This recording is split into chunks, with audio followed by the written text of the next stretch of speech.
Muy buenas noches a todos. Good evening, everyone. Welcome, Mr. Secretary of State Antony Blinken and Madam Minister of Foreign Affairs of Canada, Mélanie Joly. También, por supuesto, agradecemos. Mélanie Joly, we are thankful for the presence of Marcelo Ebrard, Minister to Foreign Affairs in Mexico, and most especially the attendance of the negotiators of this very important declaration that is the decisive action of these three countries to go forward to promoting the anti-racism, inclusive and equal societies, most especially democratic societies. And so let us listen to the message of Madam Minister of Foreign Affairs from Canada, Mélanie Joly.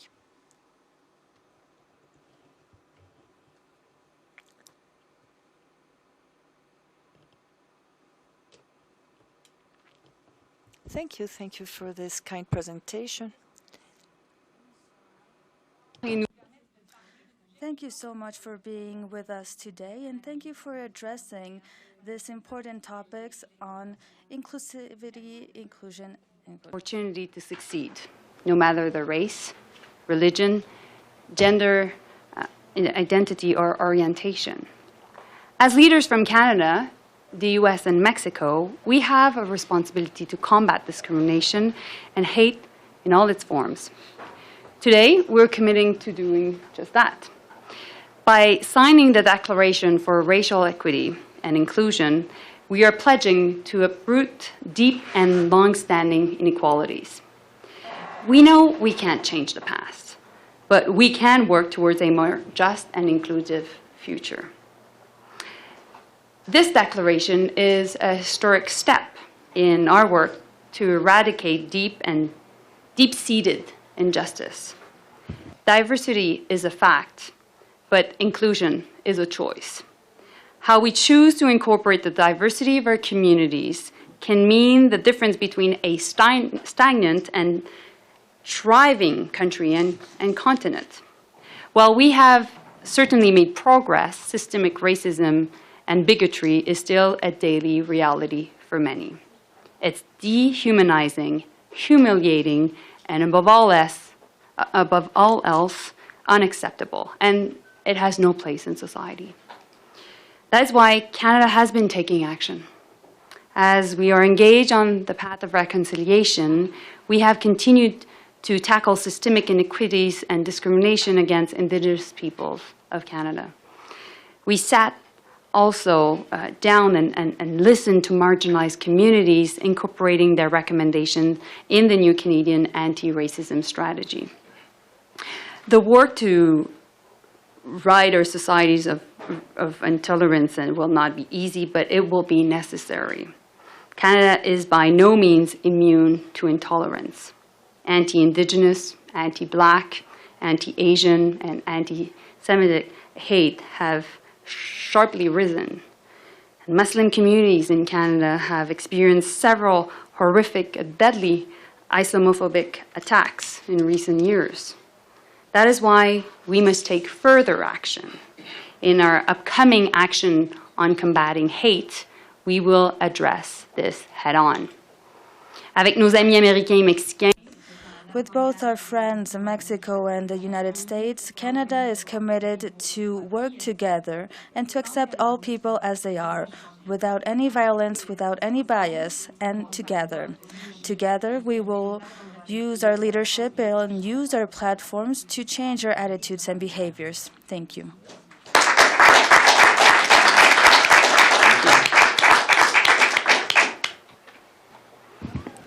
Merci beaucoup.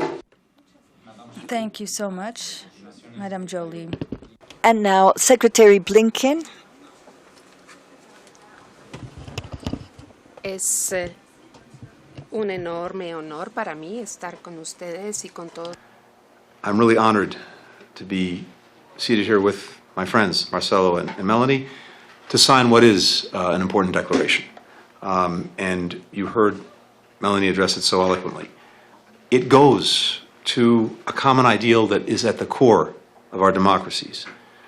that we're all better off when every individual in our societies enjoys equal rights and equal opportunities. And it reflects a fundamental recognition that if we want to improve the lives of our citizens, it's in our interest to ensure that all communities and individuals can reach their full potential, not just within our own countries, but across North America, across our hemisphere, across the world. Like everything that we're focused on at this summit, we're more effective at delivering on this goal when we work together. That is the entire premise of the North America Leaders Summit. It's animating the work that we're doing together.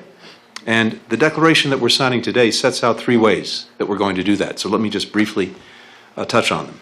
First, the fight for greater equity and inclusion begins at home.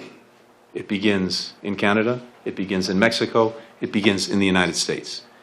In every nation, members of marginalized groups face discrimination, they face barriers that prevent them from participating fully in society.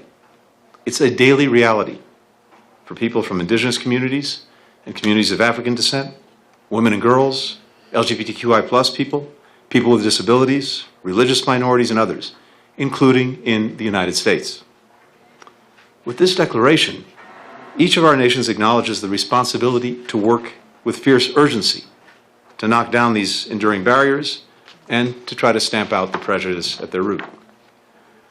On his very first day in office, President Biden signed an executive order advancing equity and support for underserved communities through the federal government, bringing our entire government together in an effort to address these challenges. The willingness of each of our 3 countries to acknowledge that we all have significant work to do to root out discrimination and inequity at home shows that we're willing to ask the same of ourselves as we're asking of others. And that's vital to our legitimacy when it comes to pursuing the Declaration's second commitment, redoubling our collaboration to advance equity and racial justice around the world. The United States, Mexico, and Canada have long worked together on this goal.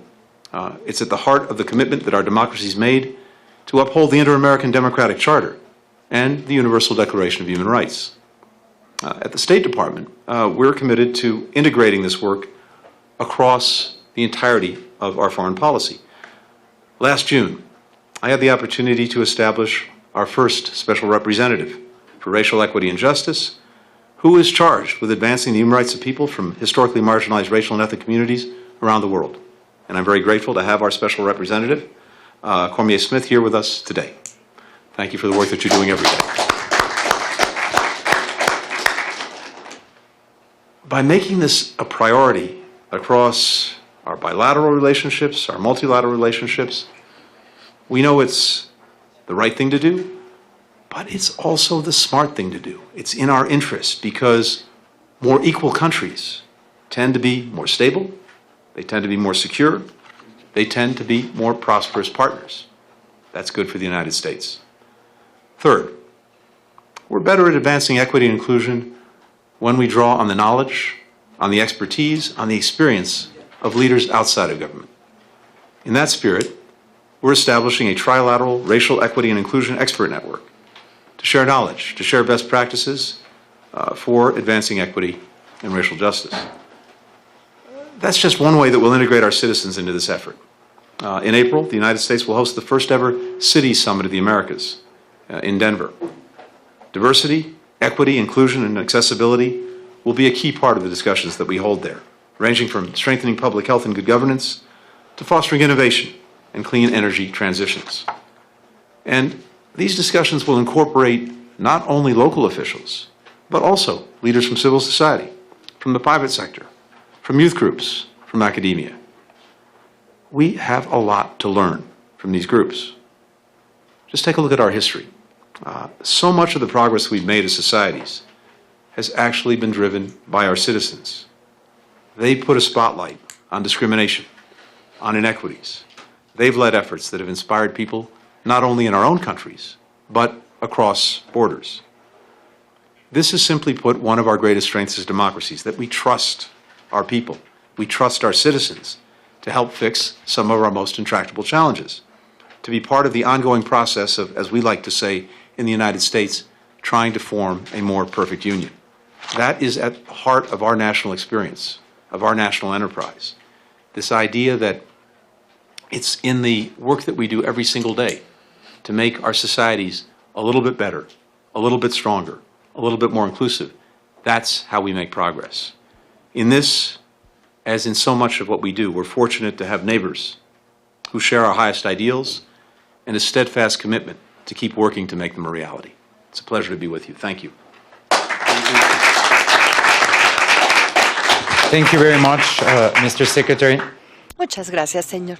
La palabra al canciller. And prior to giving the mic to Minister Ebrard, we recognize the attendance of the U.S. and Canada ambassadors, Mr. Clark, Graham Clark, and the Undersecretaries Brian Nichols, David Morrison, and Michael Grant, who are here in attendance, as well as the Parliamentarian Secretary Sidhu and many high officers representing both countries. Minister, you have the floor. Thank you. In 3 languages. It is a pleasure to see you here and to greet you. The protocol we are about to sign today, the method is the other way around. First, we suggest an agreement, and then each sees to it in their own countries. But this agreement came forth because we were at the same point exactly. Interesting. 3 countries thinking exactly the same way in regard to our internal policies. This is quite an opportunity, and we are very lucky because you don't have to start convincing anybody about what is it we have to do. Rather, we should start getting organized, which we are already doing. In the case of Mexico, racism is something quite relevant. For a long time, nobody spoke about racism in Mexico. Many studies have been undertaken. This is a very important topic. We have visited our history in regard to slavery. Nothing said in textbooks in school about slavery in Mexico. So you say, was there any slavery in Mexico? Oh, unheard of. Many people came to Mexico in that regime without mentioning the colonial history. So racism is a current topic that has to do with the design of our society, whether we like it or not. Racism in Mexico is a synthesis of the inequalities, gender inequalities, many other inequalities, racial inequalities.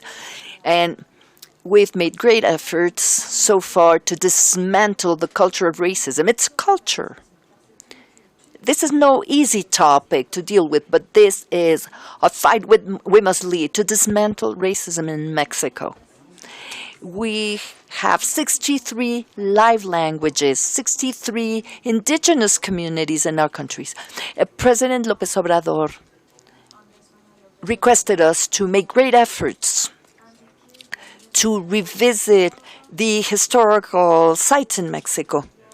And the situations like the Yaquis in Mexico, where they were practically exterminated because they were defending their land and their water. That community survived. That was important. So what we've done is go back, not only recognize that foe and ask forgiveness for what happened 200 years ago, but what can we do to do better in the society we currently have? Same thing happened with the Mayans. And I mentioned 63 languages, 63 ethnic groups. Recently in the U.S., a president asked us that the consulates, Mexican consulates in the U.S., when you call them on the phone, don't force everybody to speak Spanish because it's not their maternal language. If you're calling the U.S., people speak Nahuatl, and they work in the U.S. They speak Otomí. They speak Zapoteco. And for the first time in our history, we're taking phone calls in their maternal languages. Well, I only have 3 languages, but we need to cover all 63 languages. Hence, When we see that in the U.S., the Biden administration has similar concerns based in the U.S. context, and Minister Trudeau, every time we meet, it's a great concern of his. This is no discourse. This really moves him deeply. And we tell the story, I'm telling you now. So let's do something together. So if we're doing something along the same lines, let's have a common cause. This is not a random situation, because we're sharing values that are tied to and pursuing more equal societies, more inclusive, more just.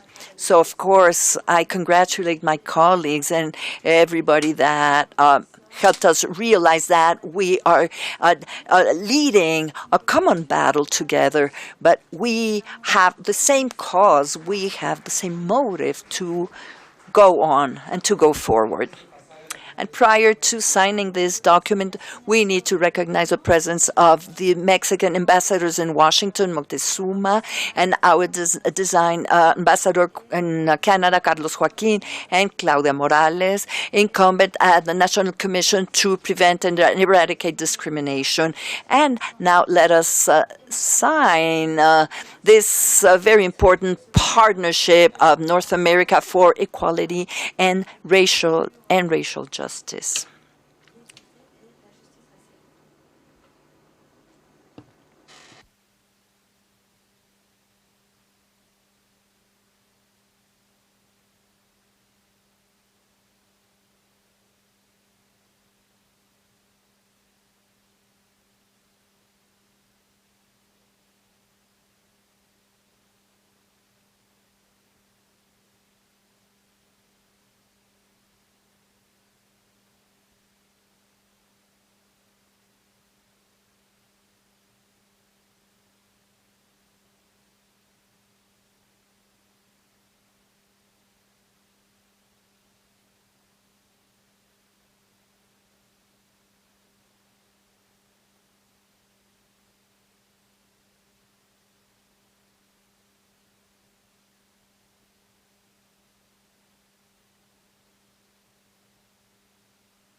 Concluimos entonces.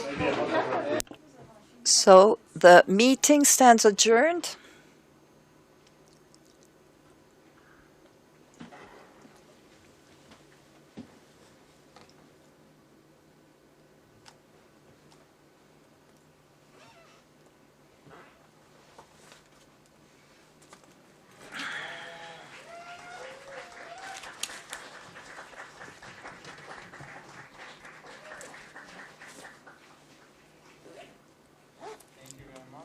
Merci beaucoup. Buenas noches. Good evening, everyone. The meeting is adjourned.